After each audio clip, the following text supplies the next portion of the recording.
मेरे प्यारे dear student, कैसे हो सभी। आशा करता हूँ सभी अच्छे होंगे और अच्छे से मन लगाकर पढ़ाई कर रहे होंगे। तो मेरे भाई आज मैं आपके लिए लेकर आ चुका हूँ प्रश्नावली 4.1 class 10th math question number first का सेकंड का थर्ड क्वेश्चन। क्या दिया है सेकंड क्वेश्चन? निम्न स्थितियों को द्विघात समीकरणों के रूप में निरूपित कीजिए। ये कह रहा है द्विघात समीकरण बनाने हैं इन स्थितियों में से, ठीक है। तो आपके लिए जानना जरूरी होगा द्विघात समीकरण होता क्या है। तो द्विघात समीकरण, अब पहले ये जान लो द्विघात समीकरण होता क्या है। द्विघात समीकरण होता है ax square plus bx plus c equal to 0। यहाँ पे a is not equal to 0, a का मान 0 नहीं आना चाहिए, ठीक है। a का मान 0 नहीं होना चाहिए। आपको समझ आ गया होगा, a का मान 0 नहीं होना चाहिए, ठीक है। ये आपको समझ में आ गया। अब क्या है, हम इसे क्या सॉल्व करें, द्विघात समीकरण बनाएं।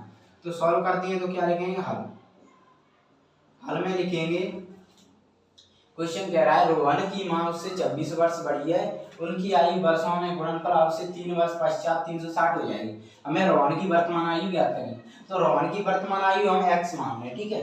तो माना कि रोहन की वर्तमान आयु x है, ठीक है। रोहन की हमने मान ली x, रोहन की x मान ली, रोहन की दी नहीं है। तो अब क्या रहेंगे, प्रश्नानुसार, प्रश्न के अनुसार। तो प्रश्न के अनुसार क्या होगा, प्रश्नानुसार। तो प्रश्न के अनुसार क्या होगा मेरे भाई, प्रश्न के अनुसार करेंगे। रोहन की मां उससे 26 बड़ी है, मतलब रोहन की मां की दी है। तो रोहन की वर्तमान आयु कितनी मानी है, x। तो रोहन की मां की आयु कितनी हो जाएगी, रोहन की मां की वर्तमान आयु कितनी हो जाएगी, रोहन की x है तो रोहन की मां की x प्लस 26। क्योंकि रोहन की x थी तो रोहन की मां की वर्तमान आयु क्या रही है, कह रहा है क्वेश्चन रोहन की मां उससे 26 वर्ष बड़ी है, मतलब x प्लस 26 ये बड़ी हो गई, x है, रोहन की ये 26 बड़ी हो गई, ठीक है। ये लिख दिया। अब कह रहा है उनकी आयु वर्षों में का गुणनफल अब से 3 वर्ष पश्चात। क्वेश्चन कह रहा है 3 वर्ष पश्चात उनकी आयु का गुणनफल 360 हो जाएगा, ठीक है। दोनों को आयु का गुणा करके गुणनफल इक्वल टू में 360 हो जाएगा 3 वर्ष पश्चात। तो क्वेश्चन कह रहा है तो लिखेंगे 3 वर्ष पश्चात रोहन की आयु। अब 3 वर्ष पश्चात क्या होगी, तो 3 वर्ष पश्चात क्या होगी, वर्तमान आयु क्या मानी x। तो 3 वर्ष पश्चात मतलब 3 जोड़ दें, ठीक है इसमें। अब ऐसे ही रोहन की मां की, तो 3 वर्ष पश्चात रोहन की मां की, तो 3 वर्ष पश्चात रोहन की मां की आयु। 3 वर्ष पश्चात रोहन की मां की आयु कितनी है, x प्लस 26 है पहले की, 3 वर्ष पश्चात मतलब प्लस 3, तो इक्वल टू x प्लस 29। ये क्या हो गया, x प्लस 29। ये हमने किसका निकाल लिया, हमने निकाल लिया 3 वर्ष पश्चात का। ये कह रहा है 3 वर्ष पश्चात, अब से 3 वर्ष पश्चात उनकी आयु वर्षों का गुणनफल 360 हो जाएगी, ठीक है। क्वेश्चन क्या है, घुमा फिरा के दे दिया, क्वेश्चन यहाँ से दिया है, ठीक है। वहां से नहीं जाना है हमको, यहाँ से जाना है। तो 3 वर्ष पश्चात उनकी आयु वर्षों में गुणनफल 360 हो जाएगा, ठीक है।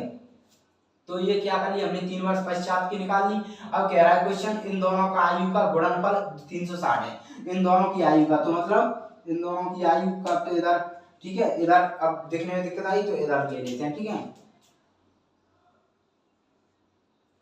इधर लेंगे तो क्या है, उनकी आयु वर्षों में, दोनों की आयु कह रहा है, दोनों की आयु का गुणनफल मतलब क्या है, 3 वर्ष। रोहन की आयु कितनी है, x प्लस 3 और उनकी मां की है x प्लस 29। उनकी आयु का कह रहा है गुणनफल, इन दोनों का गुणा करके गुणनफल कह रहा है 360 इक्वल टू 360।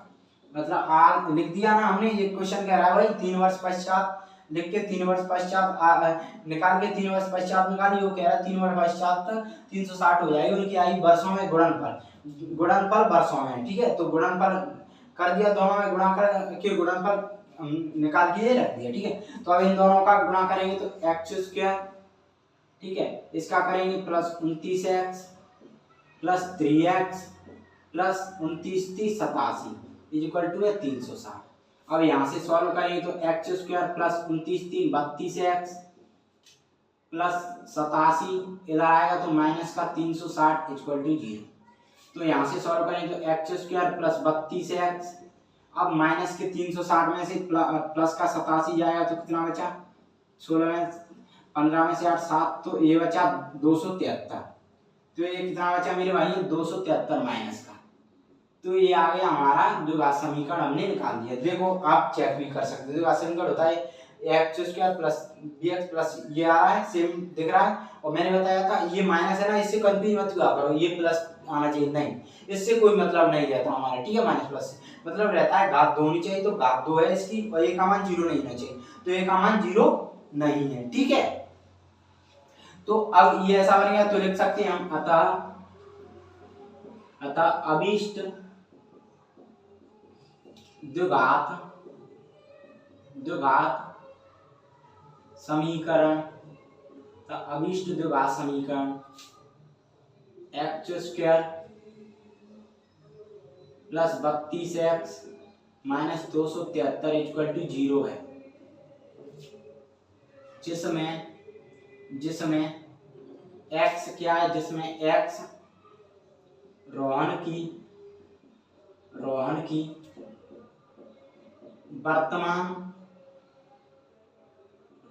वर्तमान आयु है, ठीक है। जिसमें x क्या है, रोहन की वर्तमान आयु है, ठीक है। द्विघात समीकरण हो गया जो हमें बनाना था, ठीक है।